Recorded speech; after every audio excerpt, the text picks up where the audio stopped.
د مسؤلینو له لوري د بېوزلۍ مخنیوي په موخه ګړندۍ هڅې روانې دي چې په همدې حال کې د لوګر ولایت مرکز او څرخ ولسوالیو کې له 350 تنو بېوزلو کورنیو سره د کوچنۍ سوداګرۍ پیل په موخه نقدي مرسته وشوه.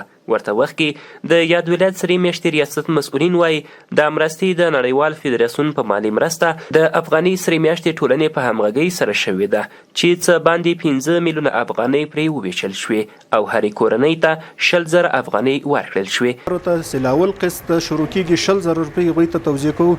په آینده کې دوم قسط هغوی لپاره بیا هم د رسیدوي تجارتونه په دغه سره وکړي او دغه د نړیوال فدراسیون لخوا نه د افغاني سرې میاشتې ټولنې سره دغه کومک چې د افغاني سرې میاشتې ټولنې لخوا نه د توزیع کېږي.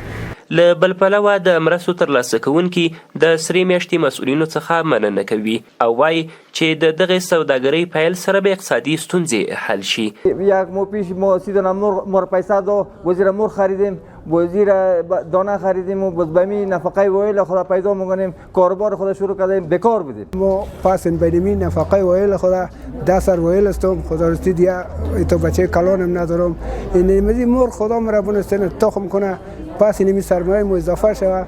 دا په داسې حال کې ده چې څه وخت وړاندې هم د لوګر ولایت مرکز او څرخ ولسوالیو کې له 300 تنو بېوزلو کورنیو سره د کوچنۍ سوداګرۍ پیل په موخه مرسته شوې ده.